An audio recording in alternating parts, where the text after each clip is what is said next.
الحمد لله رب العالمين.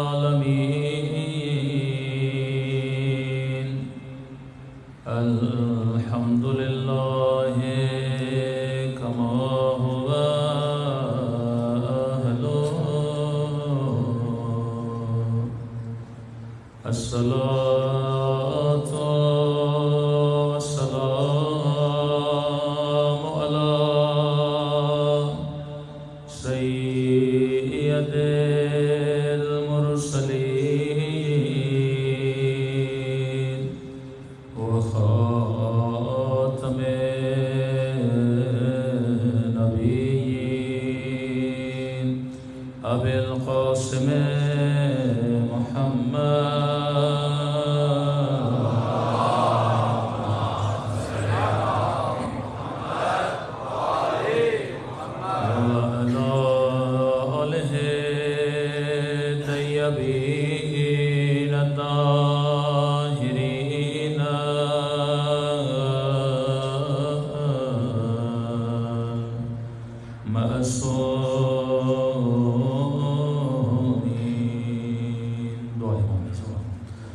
اللهم كل وليك حجة بن الحسن صلواتك عليه وعلى في هذه الساعة وفي كل وليا وحافظا وقائدا وناصرا ودليلا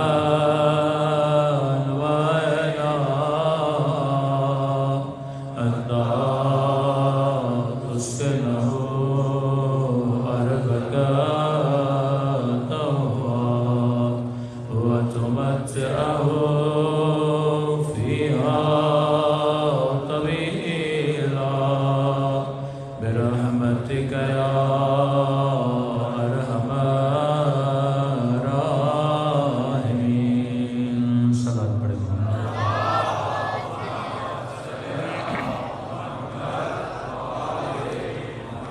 بسم اللہ الرحمن الرحیم. رب اشرح لی صدری ویسر لی امری واحلل عقدۃ من لسانی یفقهوا قولی.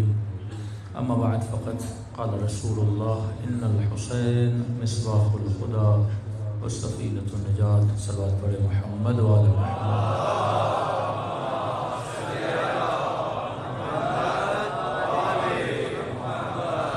دعا ہے خدا ہم سب کی عزاداریاں اپنی بارگاہ میں قبول فرمائے. جس مقصد زندگی کی خاطر فرش عزا پہ آتے ہیں ان مقاصد میں بھی کامیابی عطا فرمائے. کئی مومنین نے التماس سے دعا کے لیے کہا. ایک مومن کے والد وینٹیلیٹر پر ہیں، بیمار ہیں، ان کے لیے بھی دعا کریں خدا شفاء کاملہ عاجلہ نصیب فرمائے. اس انتظامیہ میں سے موجودین میں سے اگر کوئی بیمار ہے خدا اس کو بھی شفاء کاملہ عاجلہ نصیب فرمائے. کل سے ہماری طبیعت بھی تھوڑی ناساز ہے. تمام تر مومنین کی صحت یابی کے لیے ایک مرتبہ صلوات پڑھے محمد.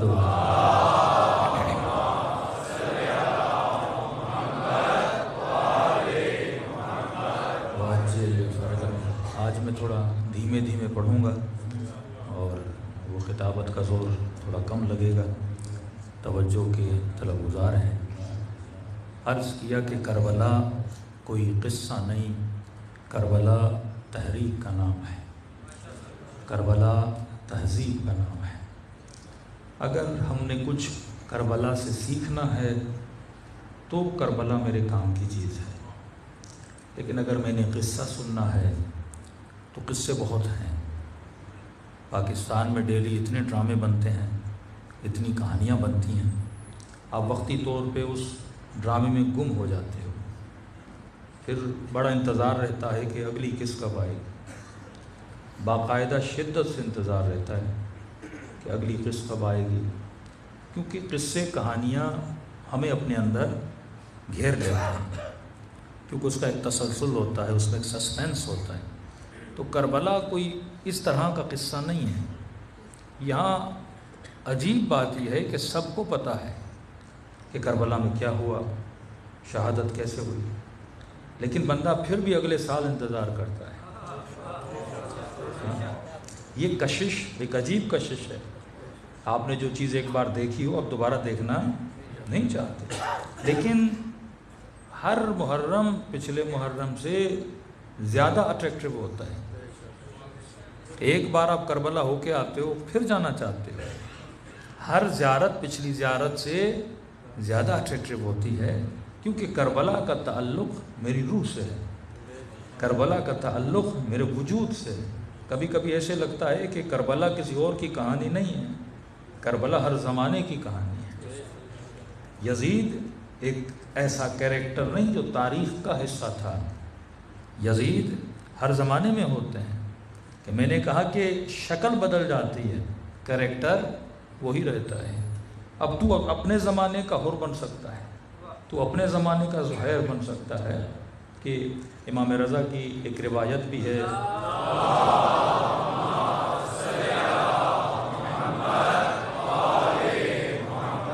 یہ روایتیں اسی لیے بیان کی گئیں تاکہ لوگوں کو بتایا جائے کہ بھائی معاملہ ختم نہیں ہوا، معاملہ چل رہا ہے۔ فرمایا وابن شبیب، اے شبیب کے بیٹے، ان سرک، چاہتے ہو کہ اللہ تجھے خوشی دے؟ کہ مولا کون سی خوشی؟ کہتے ہیں جنت میں اللہ کے گھر ہیں، تم چاہتے ہو خدا تجھے جنت میں وہاں پہ گھر دے جہاں پہ اللہ کے نبی کا گھر ہے۔ جیسے اسلام آباد میں مختلف سوسائٹیز ہیں، ہاں، اب جگہ جگہ لوگ رہتے ہیں، ہر سوسائٹی کا اپنا ریٹ ہوتا ہے۔ تو جنت میں بھی سمجھو سوسائٹیز ہیں، اولیاء کی سوسائٹی، شہداء کی سوسائٹی، انبیاء کی سوسائٹی، اماموں کی سوسائٹی، مراتب ہیں وہاں پر۔ فرمایا اللہ نے جنت میں گھر بنائے، چاہتے ہو تجھے خدا وہاں پر گھر دے جہاں پہ رسول کا گھر ہے، مطلب نبی کے ہمسائے بننا چاہتے ہو رسول کی سوسائٹی میں، شبیب خوشی کے عالم میں، مولا کیوں نہیں، میں وہاں گھر چاہتا ہوں۔ فرمایا اگر وہاں گھر چاہتے ہو تو حسین کے قاتل پہ لعنت کیا کرو۔ یہ لعنت یہ نہیں کہ بندہ زبان سے کہ خدا یزید پہ لعنت کر، یہ اس لعنت کا ایک حصہ ہے، لیکن خود مفہوم لعنت کیا ہے؟ اصلا جب آپ کہتے ہو اللہم صلی علی محمد، اس کا کیا مطلب ہے؟ جب آپ کہتے ہو اللہم صلی علی فاطمہ، اس کا کیا مطلب ہے؟ کہ خدا صلوات کا کیا مطلب ہے؟ کہتے ہیں صلوات کا مطلب ہے نزول رحمت، لعنت کا مطلب ہے نزول بلا، بدبختی۔ کہ جب جب آپ یزید پہ لعنت بھیجتے ہو، قیامت میں جس عالم برزخ میں جس جہنم میں یہ بدبخت جل رہا ہے، اس کا عذاب کیا ہوتا ہے؟ شدید ہوتا ہے۔ دوسرا لعنت کا مطلب یہ ہے کہ جتنی نفرت تجھے یزید سے ہوگی اتنا تو یزید سے کیا ہوتا جائے گا؟ دور ہوتا جائے گا۔ ایک مومن خدا نخواستہ کوئی مسلم اگر شراب پیتا ہے تو ہم اسے اس شراب سے نفرت دلانے کے لیے کیا بولتے ہیں؟ یزید بھی شرابی تھا۔ تو اس کیریکٹر کو دیکھ کر اس عمل سے اس کو کیا ہونے لگتی ہے؟ نفرت ہونے لگتی ہے۔ تو کربلا دو کیریکٹرز کا مجموعہ ہے، ایک طرف جہالت کھڑی ہے، ایک طرف عقل کھڑا ہے۔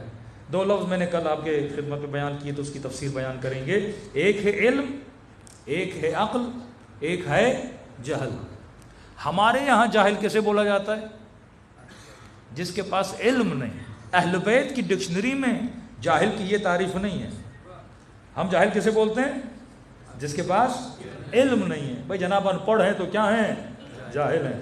مولا ایسے کو جاہل نہیں بولتے، کیونکہ کئی ایسے ان پڑھ ہیں کئی پڑھے لکھوں سے بہتر ہیں۔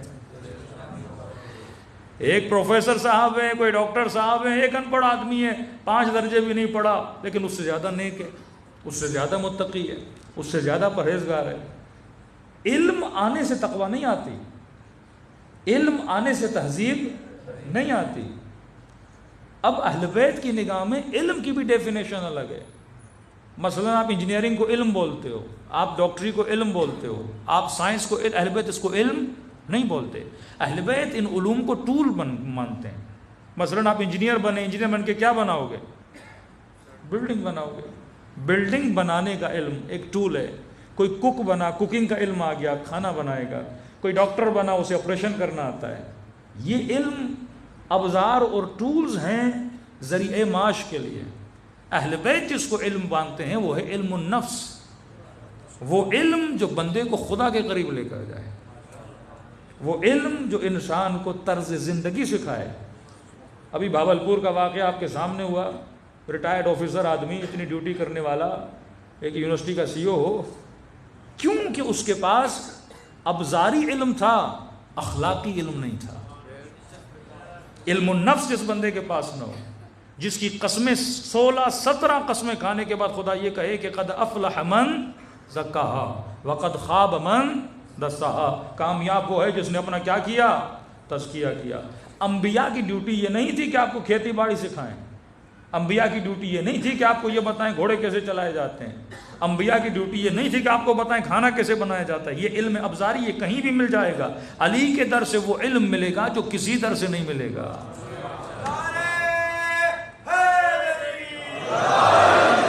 وہ علم ہے علم النفس، جو ہر بچے پر لازم ہے. آپ بچے کو سکھائیں، خود بھی سیکھیں کہ بندہ ڈاکٹر ہے پر اخلاق نہیں. جناب اتنے بڑے آفیسر بن جائیں، 22 گریڈ آفیسر ہیں لیکن کردار اچھا نہیں ہے. ہاں، یہ کیونکہ وہ اس علم کا حامل نہیں ہے. ہم کہتے ہیں کئی بار یہ جملہ ہم اپنی عام گفتگو میں بھی استعمال کرتے ہیں، پڑھا لکھا جاہل. پڑھا لکھا جاہل، یہ وہی جملہ ہے اہل بیت علیہ الصلوۃ والسلام کی تربیت کا کہ علم ہے بندے کے پاس پر عقل نہیں ہے. تو اہل بیت کے معیار میں جہالت علم کے مقابلے میں نہیں ہے، جہالت عقل کے مقابلے میں ہے. کہ بندہ علم بھی ہو، صاحب عقل بھی ہو. قاضی شرح عالم تھا پر عاقل نہیں تھا. حبیب ابن مظاہر عالم بھی تھے، عاقل بھی تھے. تو اصل چیز جو مجھے راہ ہدایت پہ لے کر آتی ہے وہ کیا ہے؟ عقل ہے. اب جس نے بھائی ایٹم بم پھینکا تھا، پہلے ایٹم بم میں 65,000 لوگ مرے، دوسرے ایٹم بم میں 95,000 لوگ مرے، کیا وہ جاہل تھا؟ بم بنانے والا کوئی جاہل ہوتا ہے؟ گولی بنانے والا کوئی جاہل ہوتا ہے؟ راکٹ بنانے والا کوئی جاہل ہوتا ہے؟ ریڑھی لگانے والا تو بم نہیں بنا سکتا نا. ایک ان پڑھ آدمی کیا بنا سکتا ہے؟ تو ان پڑھ آدمی جس کے پاس دنیا کا علم نہیں ہے وہ دنیا کو اتنا نقصان نہیں پہنچا سکتا جتنا علم حاصل کرنے والا دنیا کو نقصان پہنچا سکتا ہے. چھوٹی سی مثال دوں تاکہ اور موضوع آپ کے ذہن میں کھل جائے. دیکھیے پوری کتاب ہے Bible, old testament new testament. کسی نے اولڈ ٹیسٹمنٹ یعنی توریت سے ایک لفظ ادھر سے ادھر کیا کہ بڑا خطرناک ہوتا ہے. ایک جاہل کا پھسلنا قوموں کو اتنا تباہ نہیں کرتا جتنا ایک عالم کا پھسلنا.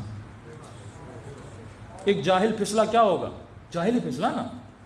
لیکن اگر کوئی پائے کا عالم ہو، بہت زیادہ علم ہو، جب یہ پھسلتا ہے تو پوری قوم کو تباہ کرتا ہے، پوری نسلوں کو تباہ کرتا ہے. اب یہ توریت میں جس نے رد و بدل کیا، ایک جملہ یہاں سے یہاں کیا کہ آنے والا نبی کس کی نسل سے ہوگا؟ اللہ نے کہا تھا اسماعیل کی نسل سے ہوگا. اس نے اسماعیل کی جگہ پہ اسحاق رکھ دیا. پوری یہودیت کو اس بندے نے کیا کر دیا؟ تباہ. اب یہ کام کسی جاہل نے تو نہیں کیا ہوگا نا. ہوگا کوئی بہت بڑا راہب، ہوگا کوئی اپنے یہودیت کا بہت بڑا مجتہد جس نے ایک لفظ یہاں سے یہاں کیا، پوری قوم کو کیا کر دیا؟ تباہ کر دیا. یہی معاملہ ولایت امیر المومنین. کہا من کنت مولاہ فہذا علی مولا. اب کوئی عام مسلمان تو معنی کو بدل نہیں سکتا نا. ایک بہت بڑا پائے کا بندہ ہوگا جس نے کہا ہوگا مولا کا مطلب حکومت نہیں ہے، دوست ہے. پوری قوم آج تک پھسلی ہوئی ہے نا. قتل کا فتویٰ آپ تو نہیں دے سکتے نا، کوئی بہت بڑا مفتی دے گا نا. 1978 سے جب تک سوویت یونین کے خلاف جہاد چلا، یہ جہاد کوئی عام آدمی تو نہیں چلا سکتا نا. بڑے بڑے مفتی خریدے گئے، بڑے بڑے مولوی خریدے گئے. تو قوموں کو تباہ کرنے کے لیے جاہل تباہ نہیں کرتا، قوموں کو تباہ کرنے کے لیے عالموں کو لایا جاتا ہے، لیکن کون سا عالم؟ جو صاحب عقل نہیں ہے۔ تو اصل چیز جو آپ کو بچاتی ہے اور کربلائی بناتی ہے وہ عقل مند ہونا ہے۔ صلوات پڑھے محمد وآل محمد۔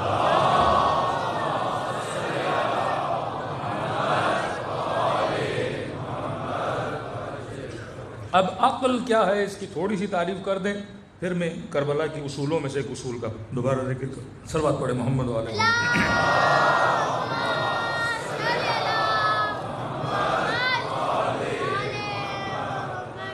دیکھیے 4 طاقتیں چھٹے امام فرماتے ہیں، 4 ٹولز خدا نے آپ کو دیے ہیں جس سے ہماری پوری باڈی ہم اس دنیا میں زندگی گزارتے ہیں۔ پہلی طاقت، اب انہی ٹولز کو حسینی بھی استعمال کرتے ہیں، انہی ٹولز کو یزیدی بھی استعمال کرتے ہیں، چیز وہی ہے۔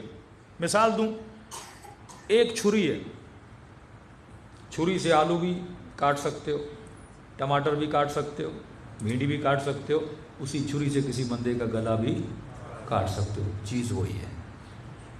یہ دشمن بھی اگر دنیا میں بدکاریاں کرتا ہے، چوریاں کرتا ہے، فسق و فجور پھیلاتا ہے، انہی ٹولز کو استعمال کرتا ہے۔ آپ انہی ٹولز کے ذریعے اللہ تک بھی پہنچ سکتے ہو اور وہی ٹول آپ کو جہنم تک بھی پہنچا سکتے ہیں۔ چیزیں وہی ہیں، تیرے اوپر ہے تو اس چیز کا استعمال کیسے کرتا ہے۔ کہا 4 چیزیں خدا نے تجھے عطا کی ہیں۔ پہلی چیز قوت غضب، ہر بندے کے اندر غصہ ہے، وہ حیوان ہو یا انسان ہو، کوئی بندہ غصے سے خالی نہیں ہے۔ اب غصے کا معیار ہر کسی کا الگ الگ ہے، چونٹی کے اندر بھی غصہ، بلی کے اندر بھی غصہ، شیر کے اندر بھی غصہ، یہ آپ کا بچہ، یہ جوان جو اس فرش اعضاء پر بیٹھے ہیں، ان کے اندر بھی غصہ ہے۔ غصہ برا نہیں ہے، یہ ایک طاقت ہے، ایک پاور ہے جو خدا نے آپ کو دیا ہوا ہے۔ جسٹ لائک انرجی، آپ کے گھر میں گیس پڑی ہوئی ہے، ایک غصے والی چیز ہے، آپ اس سے چولہا بھی جلا سکتے ہو اور کسی بندے کا گھر بھی جلا سکتے ہو۔ یہی غصہ اگر نہ ہو تو بندے میں غیرت نہ ہو، یہی غصہ اگر نہ ہو تو آدمی اپنا دفاع نہ کر سکے، یہی غصہ نہ ہو تو بندہ وطن کا دفاع نہ کر سکے، یہی غصہ نہ ہو تو آدمی کے اندر وہ انرجی پیدا نہ ہو کہ علم کے لیے، کمانے کے لیے باہر نکلے۔ تو غصہ بہت ضروری ہے، لیکن ابھی فرمایا کہ الغضب یأکل الحسنات، غضب بھی نیکیوں کو ایسے کھاتا ہے جیسے آگ لکڑی کو کھا جاتی ہے۔ غصہ کہاں کرنا ہے اور کہاں نہیں کرنا، یہ کون تعین کرے گا؟ یہ علم اہل بیت اور عقل تعین کرے گی کہ میں نے غصے کو کیسے ہینڈل کرنا ہے۔ ایک مرتبہ مفتی نے بول دیا کہ شیعہ ایسے ہیں، شیعہ ویسے ہیں، یہ مسلمانوں کا فرقہ ایسا ہے۔ اب جوان کے اندر غصہ پیدا ہوتا گیا، اس نے سارا غصہ کس کے خلاف اتار دیا؟ شیعوں کے خلاف اتار دیا۔ پھر اس نے غصے کو موڑا مولوی فضل الرحمان کی طرف۔ اب وہی لوگ جو ہمیں مارتے تھے پھر ان کے جلسے میں بم پھوڑنے لگے۔ چیز کو آپ کیا کر رہے ہو؟ ڈائیورٹ کر رہے ہو نا۔ لیکن اسی غصے کو اگر بندہ صحیح راہ میں استعمال کرے، یہی غصہ وجود میں اور یزید کے خلاف استعمال کیا جائے۔ جون بوڑھا ہے لیکن جب میدان میں گیا بڑے غصے میں تھا، کیا میں حسین کا غلام ہوں، آ میرے مقابلے میں۔ غصے کو کیا کیا جا رہا ہے؟ صحیح راستے پہ، صراط المستقیم کا یہی مطلب ہے کہ تیری زندگی میں تیری جتنی بھی انرجیز ہیں وہ ایک لائن پہ چلنی چاہیے۔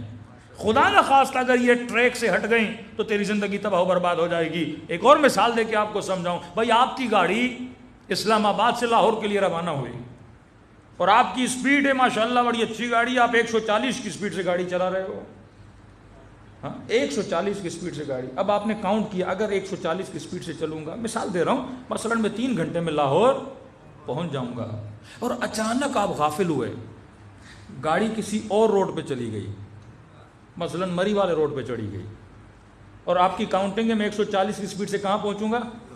لاہور پہنچوں گا، اور غلط روڈ پہ بھی وہی سپیڈ رہی اور آپ کو پتہ نہیں، تو 140 کی سپیڈ سے کہاں پہنچو گے؟ غلط جگہ پہ۔ اب بندہ صحیح ٹریک سے، جب صحیح ٹریک پہ ہوتا ہے اور اسپیڈ 140 کی سمجھتا ہے میں جنت پہنچ جاؤں گا، ٹریک لے لیتا ہے جہنم کا، اسپیڈ وہی 140 کی ہے۔ تو وہ جو اس نے کیلکولیشن کی تھی کہ میں 2 گھنٹے میں لاہور پہنچوں گا، 2 گھنٹے میں جنت پہنچوں گا، وہ ایگزیکٹ 2 گھنٹے میں جہنم پہنچ جاتا ہے۔ اسپیڈ وہی، ٹریک بندے کا غلط ہو جائے، یہی معصومین فرماتے صراط مستقیم سے نہ ہٹنا۔ صراط مستقیم مطلب اس میں اعوجاج نہیں ہے، اس میں ٹیڑھا پن نہیں ہے، یہ سیدھا راستہ ہے۔ غصہ جائز ہے میدان جہاد میں، غصہ جائز ہے غیرت کے مقام پر، غصہ جائز ہے حق غصب کیا جائے، غصہ جائز ہے کسی مظلوم کا دفاع کیا جائے، غصہ جائز ہے کسی ظالم کے خلاف آواز اٹھائی جائے، لیکن وہیں پر اگر تیرا باپ تیرے اوپر غصہ کرے اور تجھے غصہ آئے، فرمایا یہاں پر عبادت ہے اپنے غصے کو پی لینا۔ والکاظمین الغیظ عافین عن الناس، رحمت خدا کی ان پر جو اپنے غیظ کو اپنے غصے کو کیا کرتے ہیں؟ پیتے ہیں۔ پینا کہاں پر ہے اور پھینکنا کہاں پر ہے؟ یہ آرڈر کون دیتا ہے؟ عقل دیتا ہے۔ کس کی تعلیم کے نیچے؟ اہل بیت کی تعلیم کے نیچے دیتا ہے۔ تو پہلا پاور جو خدا نے آپ کو دیا ہے وہ کس کا پاور ہے؟ غصے کا پاور ہے۔ آیت اللہ العظمیٰ کاشف الغطاء، نجف میں حرم کے باہر ان کی قبر ہے، جب بھی جائیں، بہت بڑے عالم دین، مدرس بھی تھے، ساتھ میں خیرات کا ان کو بڑا شوق تھا، غریبوں میں، فقیروں میں، بیواؤں کی شادیاں کروانا، جوانوں کی یتیموں پروری کرنا، یعنی تدریس بھی کرتے تھے اور مدد بھی کرتے تھے۔ بڑا احترام تھا ان کا نجف میں، ایران میں۔ اب ایک مرتبہ تقسیم سہم سادات کے لیے اصفہان گئے۔ اصفہان کی مسجد میں اعلان کیا کہ بھائی جتنے غریب سیدیں آ جائیں ہم سہم سادات بانٹ رہے ہیں۔ اب اعلان ہوا، جتنے پتہ چلا ان کو اصفہان میں غریب سادات کی تعداد بہت ہے، سارے سادات آئے۔ اب یہ بھی کافی پیسے لے گئے، انہوں نے بانٹنا شروع کیے، دیے تقریباً پیسے سارے ختم ہو گئے۔ نماز کا وقت قریب تھا، کہا چلو مسجد میں نماز پڑھتے ہیں، لوگ بھی پیسے لے کے چلے گئے۔ اتنے میں ایک سید بڑا دیر سے آیا، جیسے آیا کاشف الغطاء، میرے جد کے پیسے دو مجھے۔ انہوں نے کہا بندے خدا دیر سے آئے ہو، پیسے کیا ہو گئے؟ ختم ہو گئے۔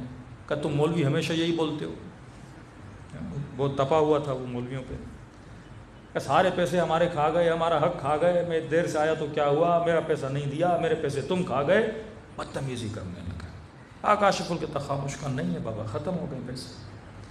کہتے ہیں آگے بڑھا، اس نے اتنی توہین کی، آقا کاشف الغطاء کے چہرے پہ اس نے تھوک دیا۔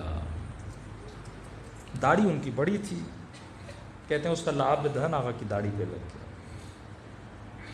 انہوں نے کیا کیا؟ اپنی ابا سے چہرے کو صاف کیا۔ ان کے مریدین شاگرد تو تھے، سمجھے گا آیت اللہ کو بندہ یہ کام کرے اس کا کیا حشر ہو۔ آگے بڑھے، اس کو مارنے کے لیے کاشف الغطاء نے روک دیا کہ رک جا۔ انہوں نے کیا کیا؟ اپنی ابا مسجد میں بچھائی، کہا جس کی جیب میں اگر کچھ پیسہ ہے، اس سید کی مدد کرنا چاہتا ہے تو میری عزت کی خاطر میری داڑھی کو دیکھ کر چند پیسے اس ابا کے اندر ڈال دے۔ اب مسجد میں جتنے لوگ تھے بیچاروں کے پاس جو جو پیسے تھے، انہوں نے آقا کی عزت کی خاطر ابا میں ڈالے۔ انہوں نے پیسے ابا میں جمع کیے، اس سید کے سامنے گئے، کہا سید غلطی میری ہے تیری نہیں ہے، سید غلطی میری ہے تیری نہیں ہے، یہی کام اگر میں پہلے کرتا تجھے غصہ نہ آتا، یہ میں نے تیرے اس ایکشن کے بعد کیا کہ اگر تیری غلطی ہے میں نے تجھے معاف کیا، اگر میری غلطی ہے تو مجھے معاف کر دی۔ یہ والکاظمین الغیظ، میں نے کہاں پر کون سا ری ایکشن دکھانا ہے؟ طاقت تھی شاگردوں کو بھیج دے، توہین ان کی ہوئی تھی، لیکن توہین ذات کی ہوئی تھی، انہوں نے وہیں پر کیا کر دیا؟ معاف کر دیا۔ تو میں نے اپنے غصے کو کیسے استعمال کرنا ہے؟ جناب سلمان مدائن گئے، کچھ لوگ آئے، نفرت تو تھی نا کہ علی نے ایک بڈھے کو بھیج دیا ہے اور اتنی محبت کرتے تھے جناب سلمان سے، کہنے لگے سلمان تیری داڑھی جو ہے نا، علیاذ باللہ ایک حیوان کا نام لیا، اس کی پوچھ کی طرح ہے، تاکہ ہم سلمان کا کیا کریں؟ مذاق اڑائیں۔ سلمان تیری داڑھی، وہ بھی ایک نجس حیوان کی مثال دی، سلمان تیری داڑھی فلاں جانور جو ہے نا، سلمان بالکل اس کی مونچھ کی طرح ہے۔ جناب سلمان اب گورنر آدمی ہو، اتنا پاور ہو، یہاں کسی گورنر کو بول کے تو دیکھو، کسی S P D S P کسی آفیسر کو ایک جملہ تو بولو، شامت آ جاتی ہے، سچ بھی بولو تو شامت آ جاتی ہے، بات جھوٹ کی نہیں ہے۔ کہ سلمان تیری داڑھی فلاں حیوان کی پونچھ کی طرح ہے، یہ علی کا ماننے والا ہے، کہ میری ذات کی توہین ہو رہی، کوئی بات نہیں۔ سلمان نے کہا دیکھ اگر قیامت کے دن میرے اعمال برے تھے اور اعمال کے نتیجے میں خدا نے یہ کہا کہ سلمان کو جہنم میں ڈالا جائے تو یقیناً اس کی پونچھ میری داڑھی سے بہتر ہے۔ کیونکہ ایسے بندے کا وجود کا فائدہ کیا جو جہنمی بن جائے. لیکن کہا اگر قیامت کے دن خدا نے یہ کہا کہ سلمان کو جنت میں بھیجا جائے تو میری داڑھی اس حیوان سے افضل ہے. علمی جواب دے کے ان کو کیا کرا دیا؟ چپ کرا دیا. والکاظمین الغیظ. چوتھے امام زین العابدین علیہ الصلوۃ والسلام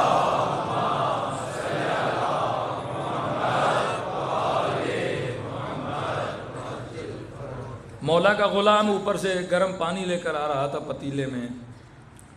وہ پتیلا اس کے ہاتھ سے چھوٹ گیا اور امام کے سر مبارک پر آ کر لگا. کہتے ہیں مولا کے سر سے خون بھی جائے. اس طرح دو واقعات ہیں. ایک میں پتیلا گرا، وہ شاید 5ویں امام کا، ان کا چھوٹا بچہ امام کا فوت ہو گیا غلام. دوسرا یہ چوتھے امام کا واقعہ، ان کے سر پہ گرا، ان کا سر کیا ہو گیا؟ زخمی ہو گیا. اور دونوں اماموں نے رویہ سیم رکھا. اب جیسے غلام بندہ تھا نا، مولا کے ساتھ آپ یہ کام کریں تو اس زمانے میں غلاموں کو تو بڑا مارتے تھے. جیسے اس نے دیکھا امام کے سر پہ برتن گرا اور سر سے خون جاری ہوا، اس نے فوراً، کیونکہ بڑا تو اہل بیت کے گھر میں ہوا تھا نا، ان کی تربیت میں ہوا تھا، اب اس نے کہا کہیں مولا مجھ سے غصہ نہ کرے، اس نے فوراً کہا والکاظمین الغیظ. غلام نے کہا کہ خدا غصے پینے والوں کو معاف کرتا ہے. امام نے کہا میں نے غصہ پی لیا. کافین عن الناس. امام نے کہا تیری غلطی کو بھی کیا کر دیا؟ معاف کر. پھر واللہ یحب المحسنین. خدا احسان کرنے والوں کو بڑا پسند کرتا ہے. امام نے کہا میں نے تجھے آزاد بھی کر دیا. یہ رویہ اہل بیت علیہ الصلوۃ والسلام کا تھا. یہ ٹریننگز دے رہے تھے کہ اے مومن تو نے اپنے غصے کو ہینڈل کیسے کرنا ہے. اب غصے کو کنٹرول کون کرتا ہے؟ عقل کرتی ہے. عقل کیا ہے؟ اقال عربی میں بولتے ہیں جب اونٹ کے پاؤں کو باندھا جاتا ہے، کہتے ہیں ہم نے اسے کیا کر دیا؟ اقال کر دیا. اردو میں بولیں تو گرہ لگانا. کسی چیز کو آپ نے یہاں پہ گرہ لگا کے کیا کر دیا؟ باندھ دیا. پائپ سے پانی جا رہا ہے، آپ نے گرہ لگا دی، پانی وہیں کیا ہو جائے گا؟ رک جائے گا. اس کو بولتے ہیں اقال. عقل اس لیے بولا جاتا ہے کیونکہ عقل بریک کا نام ہے. آپ کو غصہ آتا ہے، عقل کیا لگا دیتی ہے؟ بریک لگا دیتی ہے.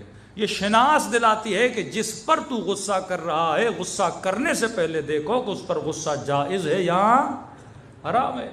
حرم ہے امام رضا میں. کئی ایسے بیمار آتے تھے، کبھی کبھی امام رضا سے بدتمیزی بھی کرتے تھے.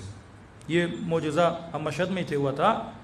بندہ بڑا غصے میں آیا کہ مولا رضا میں اتنے دنوں سے آ رہا ہوں، مجھے شفا نہیں دے رہے ہو. اس کے ہاتھ میں پتھر تھا، اس نے زری کی طرف پتھر پھینکا. اب بیماری کی وجہ سے کچھ ہو گیا ہوگا اس کو، اور اس نے کیا دیکھا؟ پتھر جیسے مولا کے زری پہ لگا وہ پانی بن کے نیچے گر پڑا. یہ معجزہ سب نے وہاں پہ دیکھا. اور پھر امام رضا سے بندہ معافیاں مانگ رہا تھا. کئی لوگ ایسے اہل بیت کے ساتھ بے احترامی کرتے تھے، لیکن اہل بیت کا جو رویہ تھا والکاظمین الغیظ والا رویہ تھا. تو عقل کا کام ہے کہ یہ شناس دلائے کہ بندے خدا، بیوی کو یہ بتائے، یہ سیکھے کہ تو جس پہ غصہ کر رہی ہے اس پہ غصہ حلال ہے یا حرام ہے.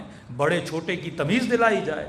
شوہر بچوں پہ غصہ کر رہا ہے کہ معصوم فرماتے اپنے چھوٹے بچوں پہ کبھی ہاتھ نہ اٹھایا کرو. بالخص بچیوں کے لیے فرماتے تھے کہ تو نے کہاں غصے کو استعمال کرنا ہے، کہاں غصے کو استعمال نہیں کرنا. یہ کس کا کام ہے؟ عقل کا کام ہے. اب عقل کے پاس علم نہیں ہے. عقل وہ پاور ہے جو آپ کو روکنا سکھاتا ہے. علم آپ کہاں سے حاصل کرو گے؟ اہل بیت علیہ الصلوۃ والسلام سے. سمجھو عقل ایک پاور ہے، اس پاور میں آپ علم اہل بیت ڈالتے جاؤ گے. اب زندگی کرنے کا طریقہ آپ کو آ جائے گا، پھر آپ بڑی آسانی سے اپنے اعضاء کو کنٹرول کر پاؤ گے. دوسرا پاور یا علی، ایک پاور ہے عقل. چھوٹا بچہ ہوتا ہے نا، بچے میں کیا نہیں ہوتی؟ عقل کا مطلب کنٹرول نہیں ہوتا بچے میں. ہاں، کھاتا جاتا ہے، بیٹا بہت کھا لیا، کنٹرول ہی نہیں ہے. آپ کسی مہمان کے گھر میں جاتے ہو، ہاں کبھی بھوک بھی ہوتی ہے لیکن سارے لوگ کھانا کھا لیتے ہیں تو بندہ ہاتھ پیچھے کر لیتا ہے، بھائی گھر میں کھا لوں گا، یہاں پہ مہمان بیٹھے ہیں. ایک تمیز کے دائرے میں بندہ رہتا ہے. لیکن بچہ کبھی سوچتا ہے؟ کھائے جاتا ہے، کہتے سب نے نہیں کھایا تو کیا ہوا، میں تو کھاؤں گا. کیونکہ بچے میں کیا نہیں ہوتی؟ کنٹرول نہیں ہوتا. عقل کا مطلب کیا ہے؟ کنٹرول نہیں ہوتا. آگ کو نہیں پہچانتا، وہ نقصان دہ ہے، اس سے موت آئے گی. کئی جوان عقل سے جب زائل ہوتے ہیں، بعض اوقات ہم کیا فرماتے ہیں، بھائی 15 سال میں بچہ بالغ ہو گیا تو عاقل ہو گیا. ابھی 15 سال میں بلوغ جسمی تو آ جاتا ہے، بلوغ عقلی. آج بھی کوئی لوگ 40 سال کے پر عقل نہیں آئی ہے. ہاں 50 سال کے ہو گئے، ابھی بھی سمجھتے ہیں ہم کیا ہیں؟ بچے ہیں. تو آپ نے اولاد کو یہ سکھانا ہے کہ میرے لال تیرا جتنا کنٹرول ہوگا. اب پروردگار عالم سزا اور جزا کا معیار کیا رکھتا ہے؟ کہ مثلاً عارف کاظمی کو زیادہ جزا دی جائے، اس نے مثلاً 10 کتابیں اس مومن سے زیادہ پڑھی ہیں، نہیں، فلاں آیت اللہ بن گیا ہے تو اس کی مثلا اس کی 2 رکعت نماز کی جزا بہت ہوگی، نہیں، اللہ نہ مفتی دیکھتا ہے نہ مولوی دیکھتا ہے، نہ یہ دیکھتا ہے کہ اس نے کتابیں کتنی پڑھی ہیں۔ معصوم فرماتے ہیں اللہ کے جزا اور سزا کا معیار عقل ہے، جس کی عقل جتنی زیادہ اس کے عمل کا ثواب بھی اتنا زیادہ۔ 1000 رکعت بندہ پڑھ لے اس کو وہ شاید ثواب نہ ملے، ایک بندہ 2 رکعت نماز پڑھتا ہے اس کا ثواب اتنا زیادہ ہے، کیونکہ اس کا کنٹرول اتنا زیادہ ہے۔ اب کنٹرول زبان پر، کنٹرول آنکھوں پر، کنٹرول کانوں پر، یہ سارے پاور جو خدا نے دیے ہیں۔ غصہ پہلی فیکلٹی جو انسان کو ملی۔ دوسری فیکلٹی کا نام ہے شہوت۔ حیوان کے اندر بھی ہے، انسان کے اندر بھی ہے۔ شہوت بھی بری چیز نہیں ہے، کیونکہ اگر انسان میں وجود شہوت نہ ہوتا تو ازداد نسل کیسے ہوتا؟ اگر شہوت انسان کے اندر نہ ہوتی تو مرد اور عورت کی آپس میں اٹریکشن، حلال رشتے کبھی نہ بن پاتے۔ اس کا ہونا بھی کیا تھا؟ ضروری تھا۔ اب معصومین نے ہر چیز کو 3 درجہ بندی میں، یعنی 3 اس کے لیولز بنائے کہ غصہ اگر یہاں ہو تو صحیح ہے، غصہ اگر یہاں ہو تو صحیح نہیں ہے، غصہ اگر بالکل زیادہ ہو، 3 کیٹیگری۔ سب سے زیادہ غصہ آ جائے تو بھی برا، غصہ بالکل نہ آئے تو بھی عقل کی کمی ہے، غصہ اگر بیچ میں ہو تو اچھا ہے۔ شہوت بہت زیادہ ہو تب بھی بری، شہوت بالکل کم ہو تب بھی نقص ہے، شہوت اگر میانہ رو ہو تو کیا ہے؟ عین عقل ہے۔ کئی ایسے کرسچن، کئی ایسے بدھسٹ جو بالکل شادی نہیں کرتے، یہ بھی خلاف عقل ہے، یہ بھی خلاف دین ہے۔ رسول خدا کے پاس، یا رسول اللہ آپ کے 8-9 صحابی ہیں جو ڈیلی مسجد میں آتے تھے، انہوں نے اعلان کیا ہے کہ آج کے بعد ہم شادی نہیں کریں گے، ہم بازار میں نہیں آئیں گے، بازاریں ہمیں اللہ سے دور کرتی ہیں، شادیاں ہمیں بچوں میں مگن کر دیتی ہیں، اللہ سے دور کر دیتی ہیں، ہم کاروبار نہیں کریں گے، یہ پیسہ ہمیں اللہ سے دور کر دیتا ہے۔ انہوں نے اپنے گھروں کے دروازے بند کر دیے ہیں اور رسول خدا مصلی بچھا کے 24 گھنٹہ اللہ نبی نے مذمت میں، ان کی مذمت میں خطبہ دیا، جس خطبے میں سے ایک جملہ جو ہم شادیوں میں پڑھتے ہیں، نکاح من سنتی، وہ ایک چھوٹا سا جملہ ہے، اس میں صرف نکاح من سنتی نہیں، نبی نے فرمایا کاروبار بھی من سنتی، بیویوں کے ساتھ بیٹھنا بھی من سنتی ہے، باہر جانا بھی من سنتی ہے، سیر و تفریح کرنا بھی من سنتی ہے۔ ایک جملہ ہم نکاح میں پڑھتے ہیں کہ نکاح من سنتی، تو نبی نے ساری سنتیں بتائیں کہ اے مومن اپنے وقت کو تقسیم کیا کر، جزءا للہ، جزءا لأہلہ، جزءا لنفسہ، ایک حصہ اپنے اہل و عیال کے لیے رکھا کر، ایک حصہ اللہ کے لیے رکھا کر،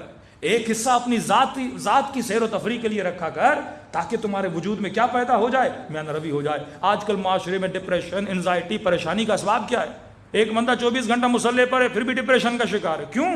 کیونکہ وہ جزءا للہ کو تو اہمیت دے رہا ہے لیکن جزءا للنفس کو اہمیت نہیں دے رہا۔ فرمایا نہیں، دین اس کا نام نہیں ہے۔ ربنا آتنا فی الدنیا حسنہ وفی الآخرۃ حسنہ، اے خدا دنیا میں بھی حسنات عطا کر، آخرت میں بھی حسنات عطا کر۔ اب دوسری فیکلٹی شہوت کی فیکلٹی ہے۔ تیسری فیکلٹی جو سب سے بڑی ہے وہ قوہ ادراک ہے، آپ کا خیال، یہ بڑا اہم ہے۔ آپ مجلسیں سن رہے ہو، چیزوں کو دیکھتے ہو، تصویریں آپ کے ذہن میں آتی ہیں، بزنس کی پلاننگ کرتے ہو، یہ سارا کام کون کرتا ہے؟ آپ کا خیال کرتا ہے۔ اور خیال کو شیطان کس ذریعے سے تباہ کرتا ہے؟ وسوسے کے ذریعے سے۔ کہ میں نے کراچی میں ایک جملہ کہا تھا، ایک بیچارے جوان کا فون آیا کہ مولانا میری امی نے زندگی ہماری اجیرن کر دی۔ کہتے بڑی متقی پرہیزگار ہے لیکن مولانا وسوسہ اس کے اندر بہت ہے۔ کہتا ہم اسکول سے آتے ہیں، کالج سے آتے ہیں، کہیں سے کرکٹ کھیل کے آتے ہیں، کہتی گھر کے دروازے سے کمرے میں آنے نہیں دیتی۔ اب یہ بھی نہیں کہ کہے کہ پاؤں دھو کے آؤ، کہتی نہیں پورا نہا کے آؤ۔ تو باہر سے آ رہے ہو، کہیں نہ کہیں نجاست لگ گئی ہوگی۔ کہتے دوست کہتے ہیں آپ کی امی کو ہو کیا ہے؟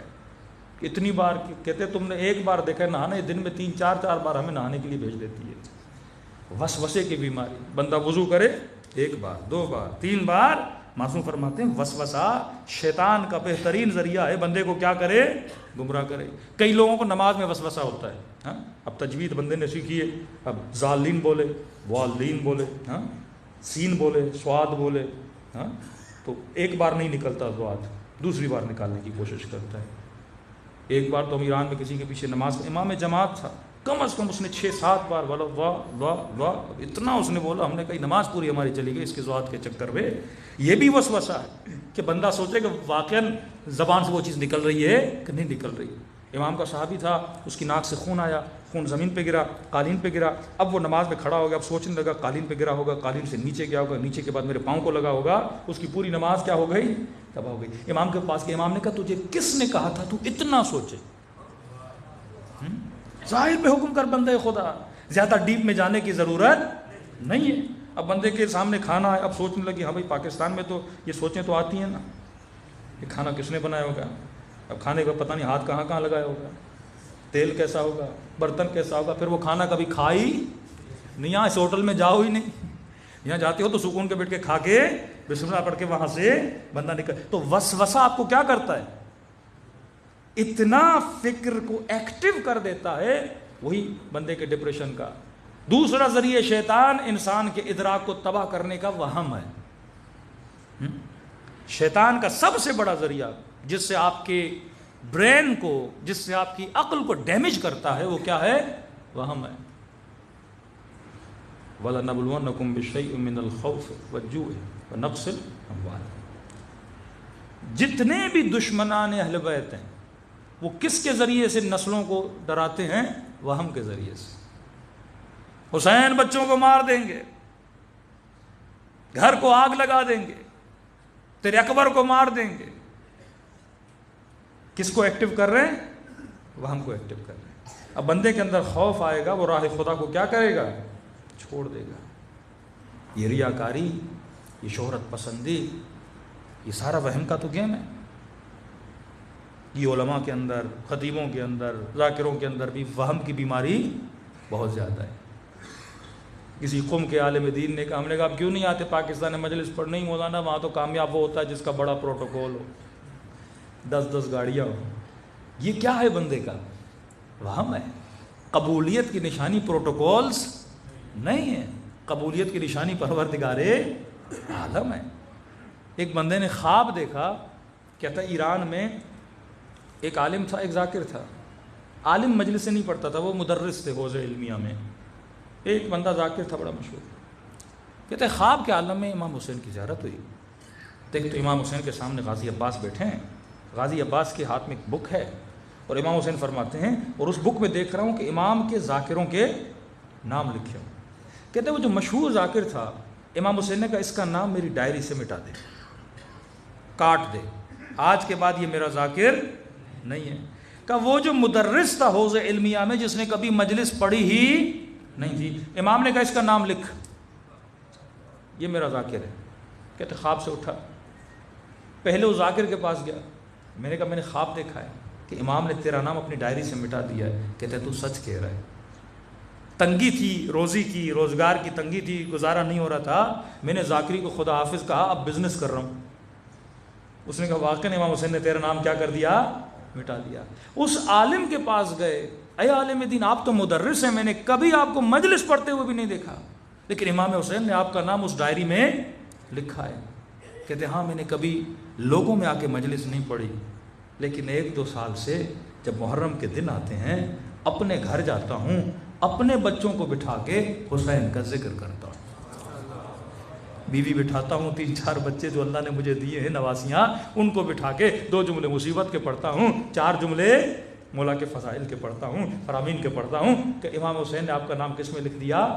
اہل بیت علیہ الصلوۃ والسلام بندے کا خلوص دیکھتے ہیں. یہ واقعات جب آپ سنتے ہیں کہ ایک بندہ یہاں سے کربلا جاتا ہے امام حسین کو سلام کرنے کے لیے، زیارت کرنے کے لیے، رات کو خواب دیکھتا ہے، مولا حسین فرماتے جب اپنے وطن میں واپس جاؤ اس بوڑھے کو حسین کا سلام دینا. مولا کون کا جب مجلس حسین ہوتی ہے، وہ جو بوڑھا بزرگ ہے جو مومنوں کی جوتیاں بنا بنا کے رکھتا ہے. یہی تو فرق ہے. ایک بندہ یہاں سے کربلا سلام دینے جاتا ہے اور دوسرا وہ ہے جس کو حسین کربلا سے یہاں سلام بھجواتے ہیں. ان کے یہاں معیار عقل ہے نہ کہ وہم ہے. اگر میری مجلسیں، اگر میرا ذکر، اگر میری نمازیں کس کی بنیاد پر ہوں؟ وہم کی بنیاد پر ہوں تو ان کا کوئی فائدہ نہیں ہے. وہ ساری چیزیں کس بنیاد پہ ہونی چاہیے؟ عقل کی بنیاد پہ. اب وہم کا علاج کیا ہے؟ یہ ٹاپک بہت بڑا ہے، میں صرف اشارے کرتا جا رہا ہوں. وہم کا علاج کیا ہے؟ کئی لوگ بیچارے اپنے مسائل کے لیے فون کرتے ہیں. ایک خاتون نے کہا مولانا مجھے شدید وہم کا مسئلہ ہے.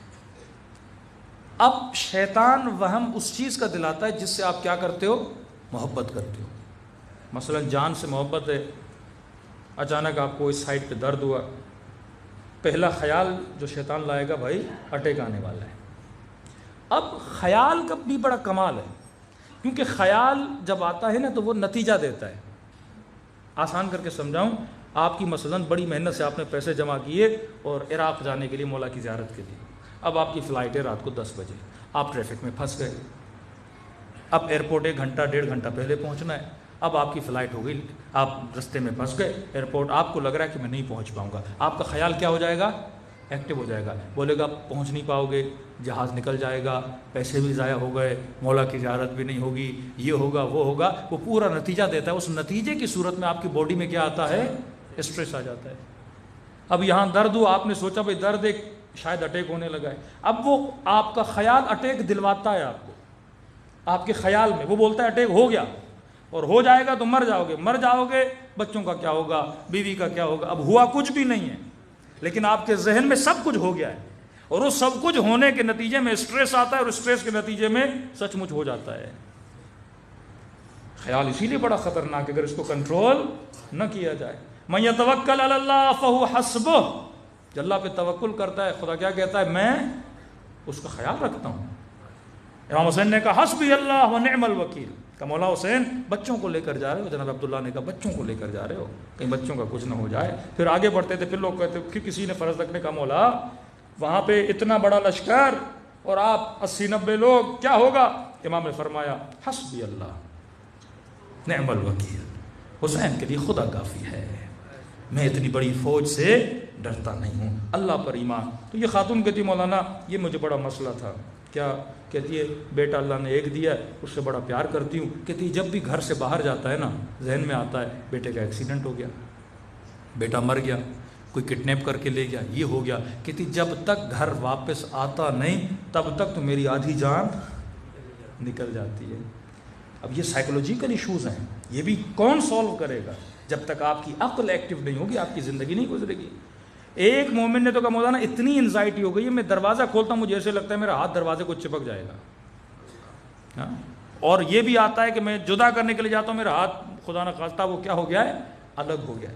اتنا بندہ وہم کا شکار ہو جاتا ہے، اتنا بیمار ہو جاتا ہے. اب اس کا علاج کیا ہے؟ اس کا علاج امیر المومنین کا فرمان ہے. فرماتے مومن جس چیز سے ڈرتے ہو اسی چیز کے اندر کود جاؤ.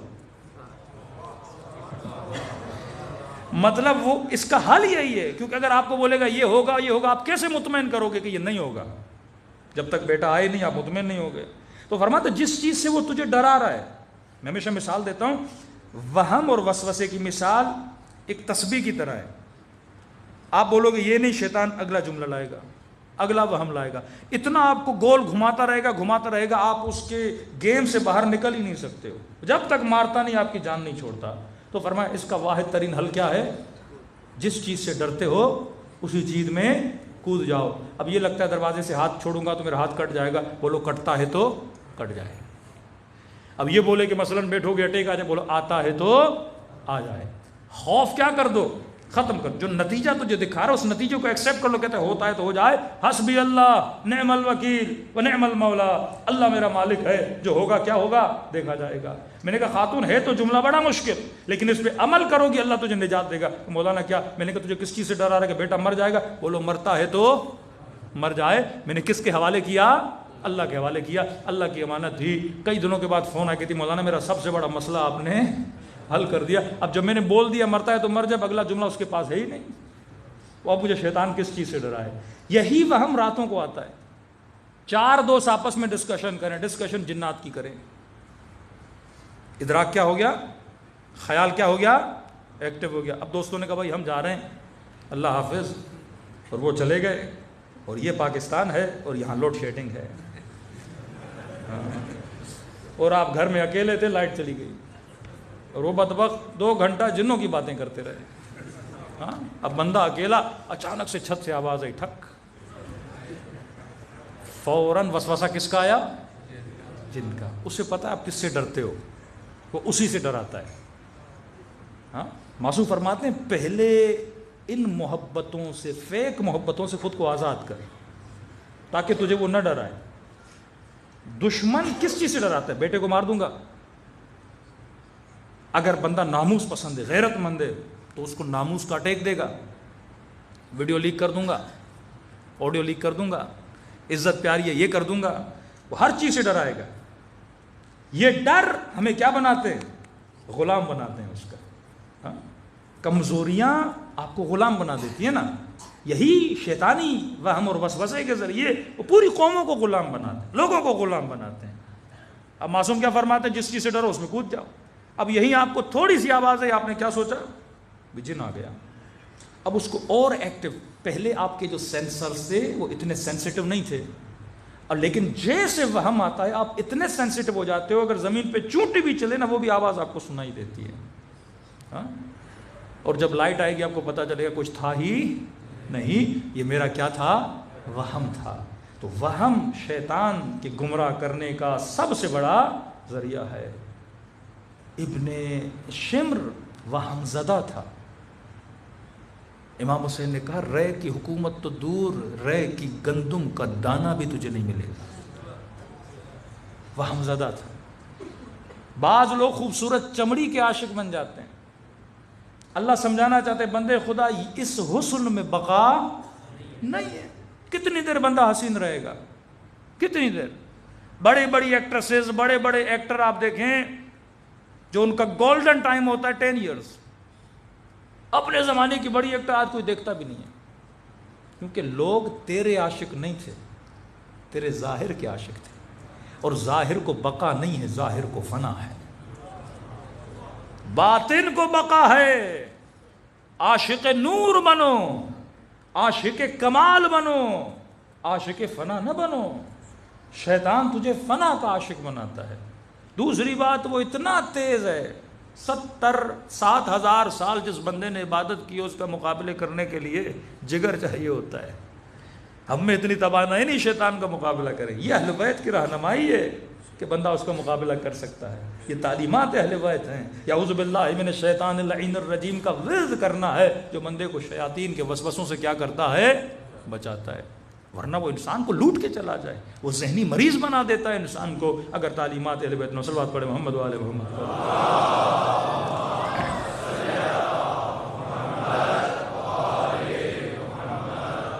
اب شیطان کو بھی پتا ہے کہ انسان عاشق کمال ہے، کیونکہ یہ چیز ہماری نیچر میں رکھی گئی ہے کہ ہم پرفیکشن کے عاشق ہیں.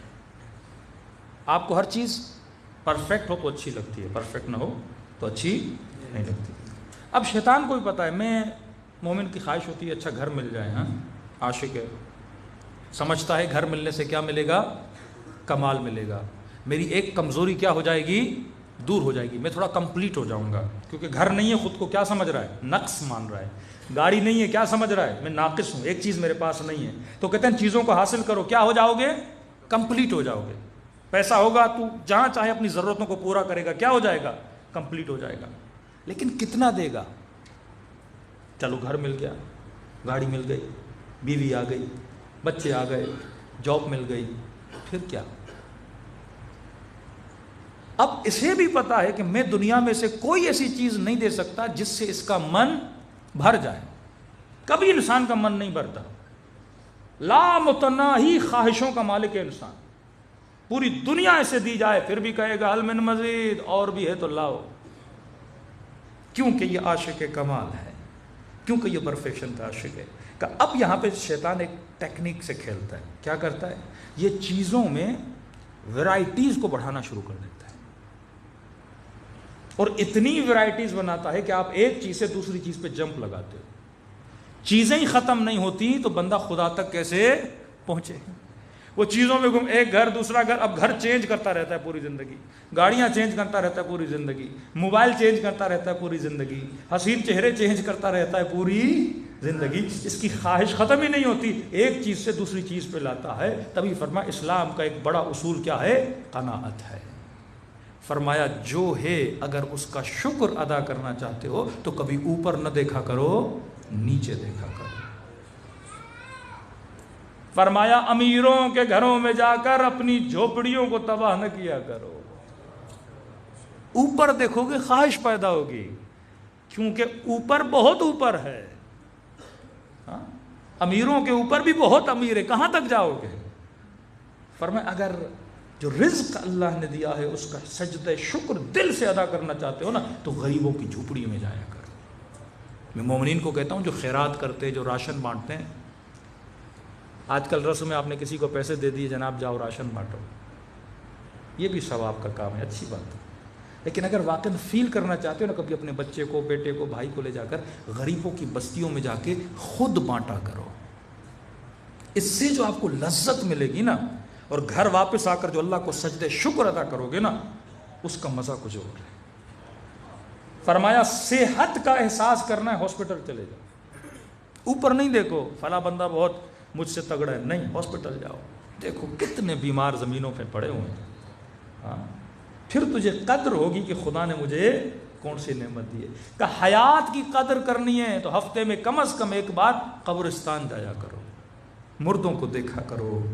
کئی کئی جوان قبروں میں لیٹے ہوئے ہیں, نعمت کا احساس ہوگا کہ خدا نے مجھے کیا دی ہے, اتنی بہترین زندگی عطا کی ہے. تو نیچے دیکھو گے, شکر خدا ادا کرو گے. اور دوسرا جوانوں کے لیے کہہ رہا ہوں, انسان اگر شادی کرے نگاہ کو حرام سے بچائے.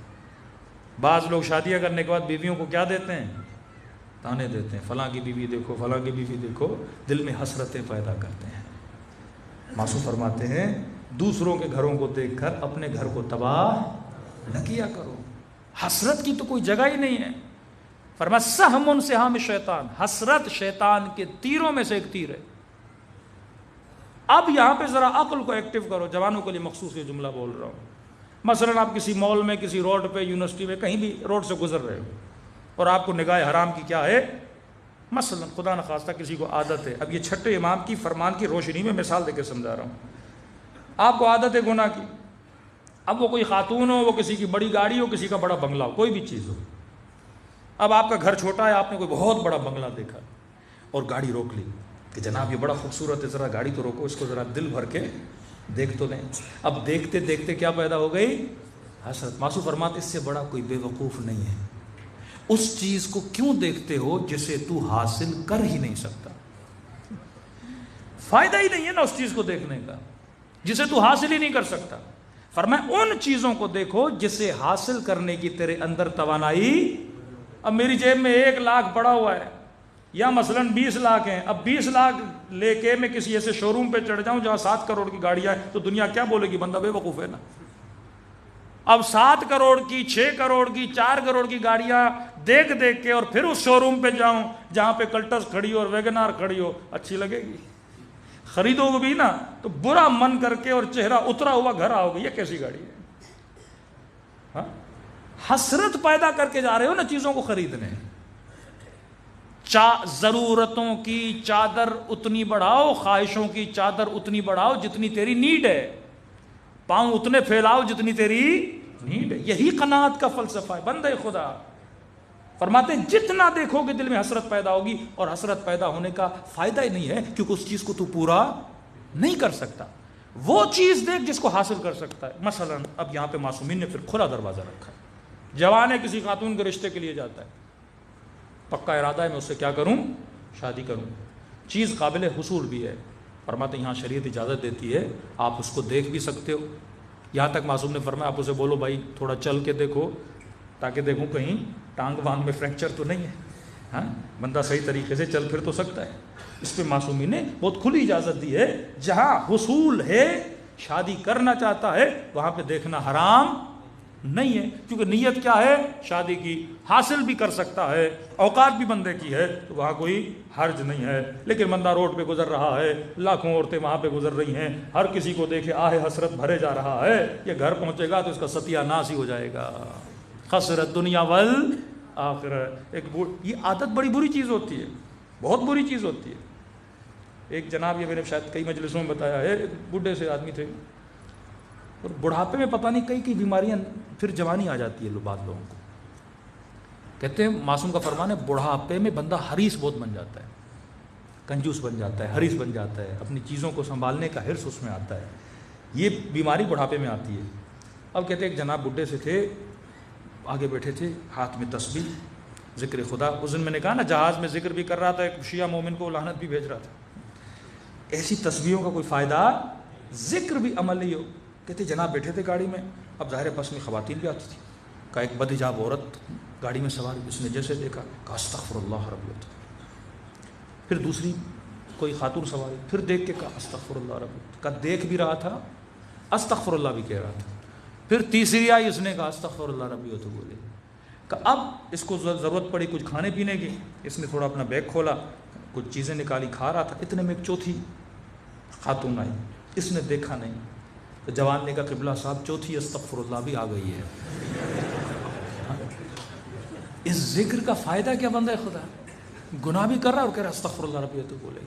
روڈ پہ دیکھ بھی رہا ہے اور کہہ رہا استغفر اللہ ربی وتوب الیہ. یہ ذکر نہیں ہے، یہ تو اپنے اوپر لعنت بھیج رہا ہے. یہ وہن مذہب ہے. تو ایک ذکر خدا کا کیا اڑا رہا ہے؟ مذاق اڑا رہا ہے. تو انسان کو پتہ ہونا چاہیے کہ واقعاً میں کن چیزوں کے پیچھے لگوں، وجود آپ کا تباہ ہو جائے گا. یہ ٹی وی آج کل کیوں جوان نسل تباہی کی طرف جا رہی ہے؟ اب میڈیا کے ٹاپک میں کل آؤں گا، ایک تھوڑا سا اشارہ کر رہا ہوں.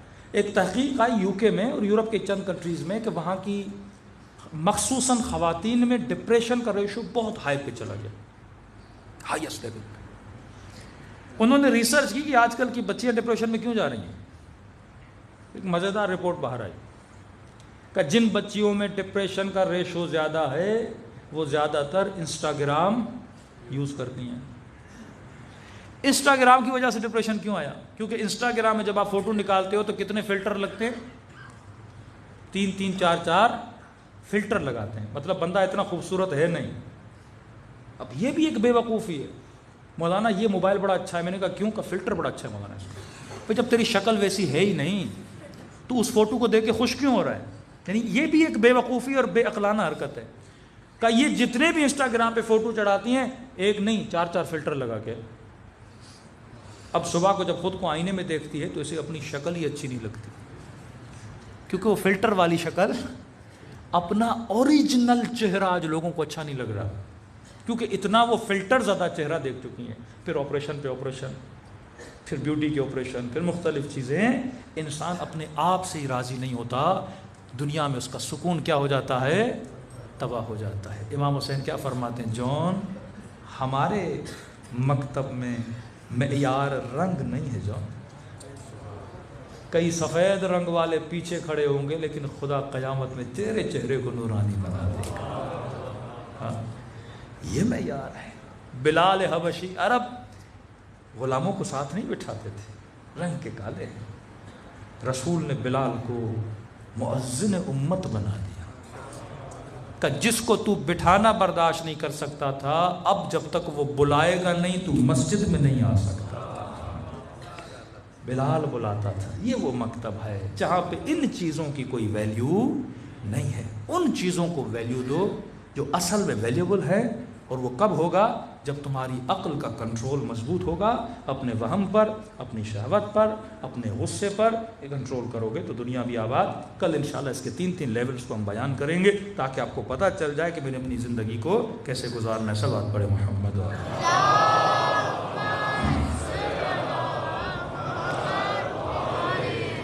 آئیے ایسے کریموں کو سلام کریں جنہوں نے ہمیں زندگی کرنا سکھایا، جنہوں نے سوچنا سکھایا، جنہوں نے بات کرنا سکھایا. اور ایسے اماموں کے جسموں کو اگر کوئی پامال کرے، کتنا جاہل ہوگا وہ جو اپنے محسن کو قتل کرے. ہاں جس نبی نے کلمہ پڑھنا سکھایا اسی نبی کی نواسیوں کو تماچے لگائے. خوف پیدا کرو اپنے وجود. انسان کا وجود کانپ اٹھے کہ یہ جہالت کتنی خطرناک ہے. انسان کو کہاں سے کہاں تک لے جاتی، قاتل زہرا بناتی، دروازے کو آگ لگا دی گئی، نبی کی بیٹی کی پسلیاں توڑ دی گئی. کئی لوگ کہتے ہیں مولانا یہ شیعوں کا جھوٹ ہے، کرب نہیں ہوا تھا مدینے میں. میں نے کہا جی وہ جو مسلمان اسی سیدہ کی بیٹی زینب کی چادر لوٹ سکتا ہے، آگ کیوں نہیں لگا سکتا؟ مدینے میں دروازے کو آگ لگی، کربلا میں خیموں کو آگ لگی۔ مدینے میں زہرا کی پسلیاں توڑی گئیں، کربلا میں حسین کی پسلیاں توڑی گئیں۔ مدینے میں زہرا کو زد و کوب کیا گیا، کربلا میں سکینہ کو زد و کوب کیا گیا۔ یہ واقعہ وجود کو جھنجھوڑنے کے لیے، یعنی اگر کوئی مسلمان کربلا سنے اور پھر بھی بیدار نہ ہو تو وہ جہنم سے بہت قریب ہے، کیونکہ واقعات حجت تمام کرتے ہیں۔ یاد رکھو، جب خدا یوسف سنا رہا ہے تو تیرے اوپر حجت تمام کر رہا ہے، جب بنی اسرائیل سنا رہا ہے تو حجت تمام ہو رہی ہے کہ دیکھ کربلا میں حجت تمام کر رہا ہوں۔ کون تھے جنہوں نے حسین کو قتل کیا؟ کیوں کیا؟ سوچ، غور کر، فکر کر، اور پھر بھی اگر تجھے ہدایت نہ ملے، حجت تمام ہونے کے بعد پھر جنت میں جانا ناممکن ہے۔ سلام کرے اپنے آقا کو۔ السلام علی الحسین وعلی علی ابن الحسین وعلی اولاد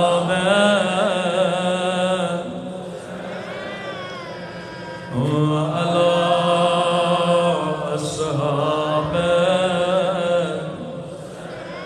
سب مل کے سلام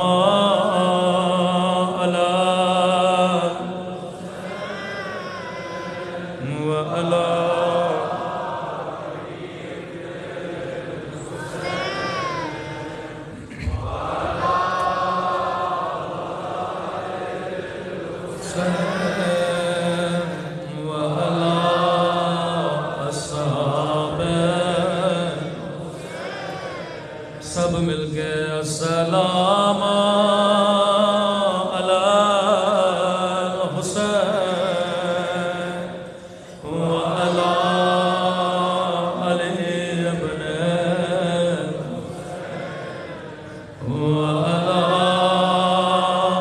اولاد الحسین وعلی اصحاب۔ میرا سلام ہو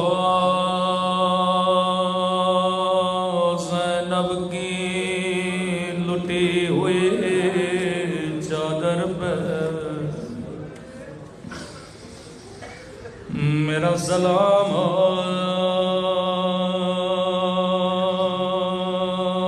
مدینے میں ٹوٹی ہوئی پسلیوں پہ،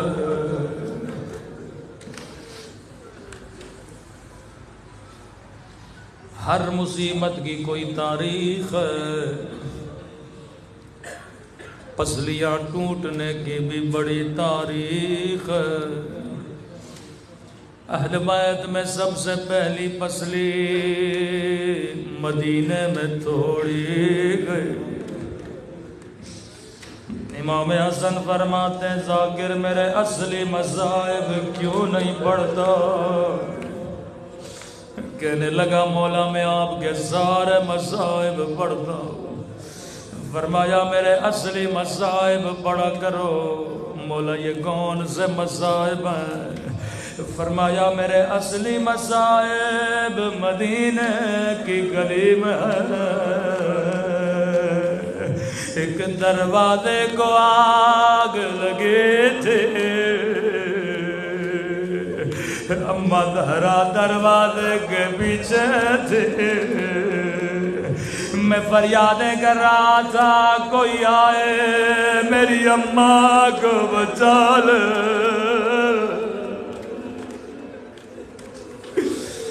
کوئی آئے آگ بجھا لے۔ پہلی پسلی مدینے میں توڑی گئی، سنیں گے دوسری پسلیاں کب ٹوٹی؟ ظالم کہنے لگا ابن زاد جب میں لاشوں پہ گھوڑے دوڑا رہا تھا، میں نے اپنے کانوں سے حسین کی پسلیاں ٹوٹنے کی آواز سنے تھے، لیکن کربلا میں ایک شہید اور بھی ہے جس کی پسلیاں بھی توڑی گئے، لیکن حسین کی پسلیوں میں، اس شہید کی پسلیوں کے ٹوٹنے میں ایک بڑا فرق تھا۔ میرے مولا کی پسلیاں تب ٹوٹی جب روح برباد کر گئے تھے، لیکن یہ وہ شہید ہے ابھی زندہ تھا۔ دائیں طرف کی پسلیاں بائیں طرف چلی گئے، بائیں طرف کی پسلیاں دائیں طرف چلی گئے۔ سنیں گے یہ شہید کون ہے؟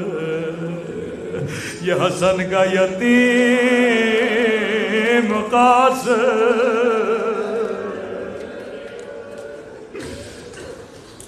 14 برس عمر۔ حضرت عباس فرماتے ہیں جب گھوڑے پہ سوار کرانا چاہا، کوئی ذرا ایسی نہیں تھی جو قاسم کے بدن پہ آئے، بدن نہیں، بدن کمزور۔ غازی فرماتے میں نے پورے خیموں کو چھان مارا لیکن مجھے کوئی ذرا نہ ملے۔ ذرا اس لیے پہنی جاتی ہے تاکہ تیر روک جائے، نیزوں کا وار رک جائے۔ حسن کا یتیم بغیر ذرا کے میدان جنگ میں گیا، دائیں طرف کے نیزے بائیں طرف نکل گئے، بائیں طرف کے نیزے دائیں طرف نکل گئے۔ کربلا کا جو بھی شہید جب گھوڑے سے گرا، اس نے حسین کو آواز دی، لیکن راوی کہتا ہے قاسم اتنا چھوٹا تھا جب گھوڑے سے گرا حسین کو آواز نہیں دے، فریاد کر کے کہا اماں اماں اماں میں گھوڑے سے گر گیا۔ حسین بھتیجے کے لیے دوڑے دوڑے میدان میں پہنچے۔ قدیم علماء فرماتے حسین کو کہیں قاسم کا لاشا نظر نہیں آیا، دائیں طرف کا قاسم مجھے آواز دو، لیکن کہیں سے آواز نہیں آئی۔ کہا قاسم امام ہو کے پکارتا ہوں مجھے آواز دو۔ دائیں طرف سے آواز آئی جی میرے مولا، بائیں طرف سے آواز آئی جی میرے مولا۔ ہائے غربت حسین، آگے بڑے ابا کے دامن کو بچھایا، کٹی ہوئی انگلیاں اٹھائی، کٹے ہوئے گوشت کے ٹکڑے اٹھائے۔ ایک مرتبہ نجف کا رکیا روکے کہنے لگے بابا خیبر فتح کرنا آسان ہے، خندق فتح کرنا آسان ہے، لیکن یتیم کی لاش کے ٹکڑے اٹھانا بابا بابا بڑا مشکل ہے۔ راوی کہتا حسین نے گٹھڑی باندھی، گٹھڑی کو پیٹھ پہ رکھا، خیمے کے در سے آواز دی اماں فضا ذرا بہن زینب کو بلانا۔ بی بی زینب آئے، فرمایا بہن زینب قاسم کا لاشا لایا ہو لیکن ماں کو نہ بتانا۔ بی بی زینب نے کہا حسین تیرے ہاتھ تو خالی ہے، لاشا کہاں ہے؟ روکے کا بہن زینب یہ جو گٹھڑی میرے پیٹھ میں دیکھ رہی ہو